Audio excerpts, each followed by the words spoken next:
Hello friends, हम यहाँ पे बात कर रहे थे छड़ विभव की, इलेक्ट्रोड पोटेंशियल की। ठीक है, तो वो चीज़ मैंने आपके सामने एक्सप्लेन कर दी थी कि छड़ विभव होता क्या है, किसे कहते हैं छड़ विभव। किसी भी छड़ को जब हम उसके जलीय विलीन धातु के लेन में डुबाते हैं तो वो दो कार्य कर सकती है, या तो इलेक्ट्रॉन त्यागेगी या इलेक्ट्रॉन ग्रहण करेगी। इलेक्ट्रॉन त्यागने और ग्रहण करने के कारण विलयन और छड़ के ऊपर जो विपरीत आवेश आएंगे और उससे जो विभवांतर उत्पन्न होगा उसे हम छड़ विभव बोलते हैं। ठीक है, अब देखिए, किसी भी सेल के अंदर दो छड़ें होती हैं। ठीक है बेटा, किसी भी सेल के अंदर दो छड़ें होती है, एक एनोड और एक कैथोड, और उन छड़ों पर विभवों का अंतर उस सेल का विद्युत वाहक बल कहलाता है। अब सपोज कीजिए हमें एक अकेली छड़ का विद्युत वाहक बल ज्ञात करना हो तो क्या कर सकते हैं? नहीं कर सकते, क्योंकि विद्युत वाहक बल दो छड़ों के विभवों का अंतर है, तो हमें कम से कम दो छड़ें तो चाहिए ही चाहिए। लेकिन फिर भी अगर मान लो हमें एक अकेली छड़ का विद्युत वाहक बल ज्ञात करना हो तो क्या करेंगे? तो इस संदर्भ में एक मानक छड़ विभव, ठीक है, स्टैंडर्ड हाइड्रोजन इलेक्ट्रोड की कल्पना की गई है। यह है मानक हाइड्रोजन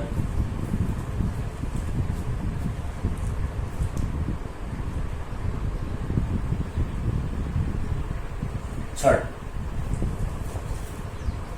स्टैंडर्ड हाइड्रोजन इलेक्ट्रोड, इसको शी नाम से भी जानते हैं, स्टैंडर्ड हाइड्रोजन इलेक्ट्रोड। ठीक है, अब स्टैंडर्ड हाइड्रोजन इलेक्ट्रोड होता क्या है वो समझ लीजिए आप। यह एक प्लेटिनम का तार है, ठीक है, और इसको कांच की ट्यूब में नली में सील कर दिया गया है। इसके एक सिरे पर प्लेटिनम लेपित ब्लैक प्लेटिनम की पन्नी का लगा दी गई है। ठीक है, और इस पूरे उपकरण को रखा गया है 1N HCl के विलयन।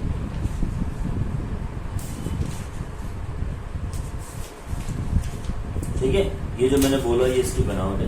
एक प्लेटिनम के तार को कांच की नली में सील करके इसके एक सिरे पर प्लेटिनम की पत्ती लगा देते हैं।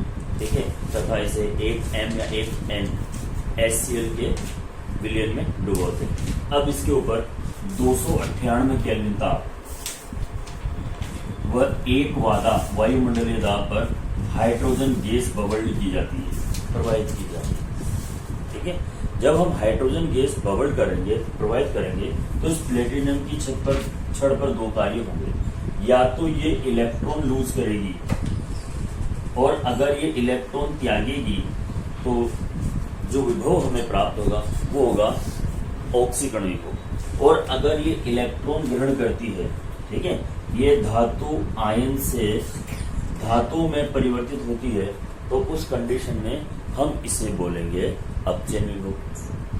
ठीक है, और इस छड़ का विद्युत वाहक बल स्वेच्छा से 0.0 वोल्ट माना गया है। यह है शी, स्टैंडर्ड हाइड्रोजन इलेक्ट्रोड। ठीक है, इसे हम क्या बोलते हैं बेटा? Standard hydrogen electrode. मैं वापस से बता देता हूँ। ठीक है, यह है पीटी वायर, है ना, यह है पीटी वायर प्लेटिनम का वायर, यह है कांच की ट्यूब है ना, कांच की ट्यूब। ठीक है बेटा, और ये प्लेटिनम और ये विलयन। ठीक है, और हम इसे बोलते हैं शी, स्टैंडर्ड हाइड्रोजन इलेक्ट्रोड, और जिसका विद्युत वाहक बल स्वेच्छा से 0.0 वोल्ट माना गया है। अब मैंने शी को निकाल दी है आपके।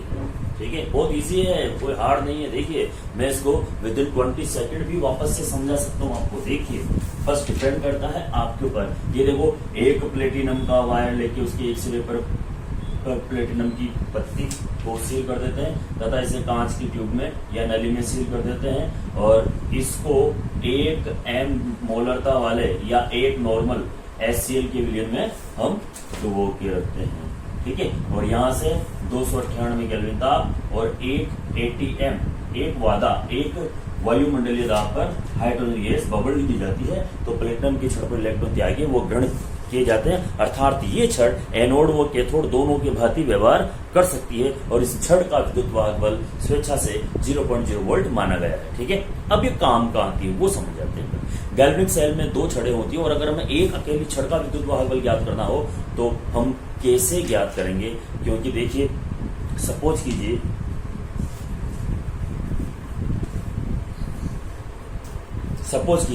मुझे ये एक अकेली छड़ का विद्युत वाहक बल ज्ञात करना है। संभव नहीं है, क्योंकि 2 छड़ें होंगी तभी तो सेल का विद्युत वाहक बल निकलेगा। फिर हम उसमें से एक का निकाल सकते हैं, क्योंकि मुझे पता है ई सेल बराबर होता है ई कैथोड माइनस ई एनोड। तो अगर मुझे इस छड़ का विद्युत वाहक बल निकालना है तो इसके सापेक्ष कोई दूसरी छड़ रखकर सेल कंप्लीट करना पड़ेगा और वोल्ट मीटर की सहायता से उसका विभवांतर माप कर, और एक का 0 है वोल्ट पूरे सेल का आ जाएगा, तो इस छड़ का विद्युत वाहक बल मैं निकाल सकता हूं और इसी के आधार पर हम यहाँ पे बात करेंगे। अच्छा, अगर मुझे इसकी रिएक्शन लिखनी हो कि एनोड पर क्या होगा कैथोड पर क्या होगा, तो देखिए भाई, अगर आपको इसकी रिएक्शन लिखनी है कि अगर ये, तो उस केस में हम यहाँ पे क्या लिखेंगे बेटा, ये देखिए पीटी सॉलिड है, H और यहाँ पे H2 ये क्या है एयर है, तो यहाँ लिखेंगे अपन एयर फॉर्म में, और ये P2 एक्वस फॉर्म में। ठीक है, ये इस तरह का हम लिखेंगे अगर ये एनोड की भांति व्यवहार कर रही है। अगर ये छड़ कैथोड की भांति व्यवहार कर रही है तो हम इसको ऐसे लिखेंगे बेटा 2H plus aqueous oblique PT solid oblique H2 gas. तो यहाँ पे दोनों ही प्रकार से मेरे पास रिएक्शन है। अब हम यहाँ पे विद्युत वाहक बल ज्ञात करेंगे एक अकेली छड़ का। ठीक है बेटा, चलो जी, एक अकेली छड़ का विद्युत वाहक बल ज्ञात करना। तो हम यहाँ पे सबसे पहले बात करते हैं जिंक छड़ का विद्युत वाहक बल ज्ञात करना। ठीक है, तो हम क्या करेंगे बेटा, 2 पात्र लेंगे। ठीक है, 2 पात्र लेते हैं निश्चित सांद्रता के। इसके अंदर जिंक सल्फेट का विलयन है 0.1 m का, और इसके अंदर डूबी हुई बेटा जिंक की छड़। और यहाँ पे दूसरा हमारे पास जो पात्र है, आप सबको पता है वो पात्र क्या है मेरे पास, शी। ठीक है, ये शी का पात्र भी हमारे पास। ठीक है, ये शी का पात्र मैं बना देता हूं, और जब मैं इसको परिपथ से जोड़ता हूं, ये है हमारा वोल्ट मीटर जो हमें दिखाएगा। ठीक है, और यहाँ पे सॉल्ट ब्रिज लगा दिया है और मैंने परिपथ कंप्लीट कर दिया है पूरे का। ये छड़ है जिंक छड़ और ये है शी, SHE शी। ठीक है बेटा, और ये 0.1 m एसिल विलयन, 0.1 m जिंक सल्फेट। ठीक है, अब मैंने क्या किया, मुझे जिंक छड़ का विद्युत वाहक बल ज्ञात करना है। ठीक है, तो मैंने निश्चित सांद्रता का जिंक सल्फेट का 0.1 सांद्रता का जिंक सल्फेट का विलयन ले लिया, उसमें जिंक की छड़ लगा दी और उसके सापेक्ष शी को जोड़कर परिपथ कंप्लीट कर दिया। ठीक है साहब, तो जब मैंने देखा वोल्ट मीटर में वो विभवांतर, तो इलेक्ट्रॉनों की दिशा क्या थी, जिंक से शी की ओर। तो यहाँ जिंक काम करता है इसका एनोड का। ठीक है, और शी काम करता है यहाँ पर किसका बेटा, कैथोड।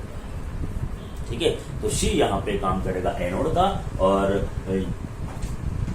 शी यहाँ काम करेगा कैथोड का, और जिंक की छड़ यहाँ पे काम करेगी एनोड का। तो हम यहाँ पे सेल रिएक्शन लिख सकते हैं, टोटल सेल रिएक्शन। देखो जिंक क्या करेगा, जिंक जो है वो इलेक्ट्रॉन लूज करेगा बेटा। ठीक है, और शी क्या करेगा, शी इलेक्ट्रॉन ग्रहण करेगा। तो 2H प्लस त्यागे गए 2 इलेक्ट्रॉन को ये ग्रहण करके क्या बनाएगा, H2। और ये सारी की सारी घटना PT वायर के ऊपर होती है, इसलिए हम यहाँ PT को भी लिखते हैं। तो टोटल सेल अभिक्रिया की अगर मैं बात करता हूँ, सेल अभिक्रिया आपको पता है, मैंने बताया था 1 3 2 4 पहले एनोड की रिएक्शन को लिखते हैं, फिर बाद में कैथोड की रिएक्शन को लिखते हैं। तो यहाँ पे लिखूं ZS oblique Zn+2 aqueous solution होगा बेटा। ठीक है, और एक्वस सॉल्यूशन बनाता है 2H प्लस ऑब्लिक H2 और ये PT। ठीक है, तो ये टोटल सेल अभिक्रिया है, समझ आ गई बात। अच्छा, जब हम यहाँ पे विभवांतर वोल्ट मीटर से सेल का विद्युत वाहक बल मापते हैं, तो सेल का विद्युत वाहक बल 0.76 वोल्ट प्राप्त होता है। कितना होता है बेटा, 0.76 वोल्ट प्राप्त होता है। तो इस केस में हम जानते हैं ई सेल का विद्युत वाहक बल बराबर होता है बेटा ई कैथोड माइनस ई एनोड। ठीक है, अब देखो साहब इस केस में क्या हो रहा है, आपको पता है कि कैथोड तो सी है और एनोड क्या है, यहाँ पर जिंक की छड़ है। तो यहाँ लिख देता हूं मैं ई सेल, या मानक मान लो ना, मानक सेल मान लीजिए आप इसको, क्योंकि टेम्परेचर सांद्रता दोनों फिक्स है। तो E cell equal to 0.0 minus E anode. ठीक है, ई एनोड ये कितना है बेटा 0.76 equal to 0.0 minus E anode. तो एनोड का विद्युत वाहक बल क्या आ जाएगा, ई एनोड, एनोड क्या है, जिंक है क्या, जिंक का विद्युत वाहक बल माइनस 0.76 वोल्ट आ गया।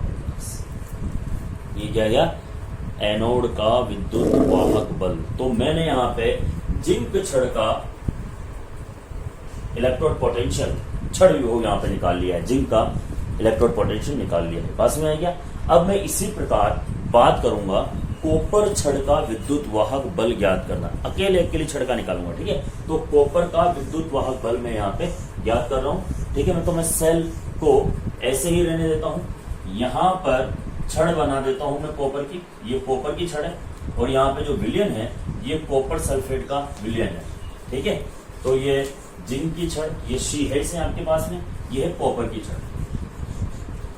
ओके, ठीक है, अब देखो 0.1 सांद्रता का है ना, 0.1 सांद्रता का कॉपर सल्फेट का विलयन लेकर उसमें कॉपर की छड़ डिप करके एक अर्ध सेल का निर्माण करते हैं तथा इसके सापेक्ष में सी को जोड़कर परिपथ पूर्ण करते हैं। ठीक है, आगे बस में चलो सी को जोड़कर मैंने यहाँ पे परिपथ पूर्ण कर दिया है। ठीक है, तथा वोल्टमीटर की सहायता से देखने पर धारा का प्रवाह सी से, इलेक्ट्रॉनों का प्रवाह है ना, इलेक्ट्रॉन के विपरीत धारा बहती है, इलेक्ट्रॉनों का प्रवाह सी से कॉपर छड़ की ओर होता है, अतः सी यहाँ एनोड का कार्य करती है। तो यहाँ उल्टा हो गया बेटा, सी किसका कार्य करेगी, एनोड का, और कॉपर की छड़ किसका कार्य करेगी, कैथोड का। हम यहाँ दोनों की सेल अभिक्रिया भी लिख सकते हैं बड़े ही आराम से। ये लो साहब, अगर ये एनोड का कार्य करती है तो ये PT solid oblique H2 gas बनाता है 2H+। ठीक है बेटा, और ये बस चलिए विलयन के अंदर हम यहाँ पे बात करेंगे। ठीक है, AQU। ठीक है, चलो जी, और अगर मान लो कि ये कैथोड का कार्य करती है तो इसकी सेल अभिक्रिया,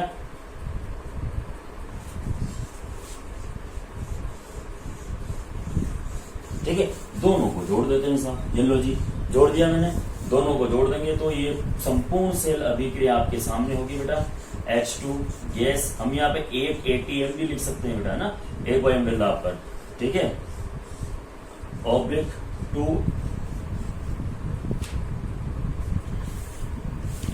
H+ बनाता है Cu+2 + C सॉलिड हो गया। ये एनोड की अभिक्रिया, ये कैथोड की अभिक्रिया, दोनों हो गई। अच्छा, अब देखिए वापस से आते हैं।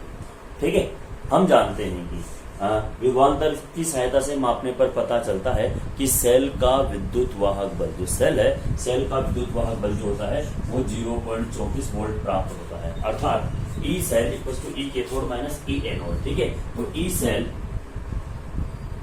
सेल बराबर, ठीक है, देखो कैथोड क्या है, यहाँ पर कैथोड क्या है, कॉपर का है, तो कॉपर कितना आएगा 0.34। ठीक है, माइनस 0.0, और ये कितना आएगा, तो कॉपर का तो निकालना ना, ई कैथोड माइनस 0.0। ठीक है बेटा, अब सामने देख लीजिए आप, यहाँ पे सेल का विद्युत वाहक बल 34 वोल्ट आया था, तो ई कैथोड, ई नोड कैथोड भी कितना हो जाएगा 34.34 ई कैथोड, तो सेल का विद्युत वाहक बल कितना आ गया 0.34 वोल्ट। तो ये सी का भी है, मतलब यहाँ पे कॉपर का भी आ गया, और यहाँ पर हमारे पास इसका जिंक का भी आ गया। तो गैल्वेनिक सेल का विद्युत वाहक बल निकाल लेते हैं। चलो जी, तो इस हिसाब से गैल्वेनिक सेल का विद्युत वाहक बल क्या होगा वो देख लीजिए आप, अर्थात ई सेल या E naught cell equals to E naught cathode minus E naught anode. हमें पता है कि गैल्वेनिक सेल के अंदर ये कैथोड जो है ये कॉपर का होता है बेटा, है ना, कैथोड जो है ये कॉपर का होता है, और एनोड जो है ये जिंक का होता है। ठीक है, तो यहाँ पे इसका मान कितना था 0.34, अभी मैंने निकाला, इसका मान क्या है माइनस 0.76। तो ई सेल का मानक विद्युत वाहक बल कितना हो जाएगा बेटा, दोनों को जोड़ दीजिए, 0.01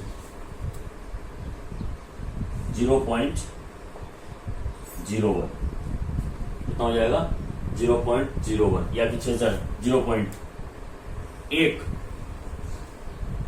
वोल्ट आता है सेल का विद्युत। तो आप इस तरह से भी आराम से सेल का विद्युत वाहक बल काउंट कर सकते हो, निकाल सकते हो। ठीक है, ई सेल और ई नॉट सेल। बात समझ में आई होगी आपको। ये शी को जरूर पढ़ना बेटा, शी इंपॉर्टेंट है ना, स्टैंडर्ड हाइड्रोजन इलेक्ट्रोड। ठीक है बेटा, चलो इसके बाद हम आपसे थोड़ी सी बात कर लेते हैं आगे की।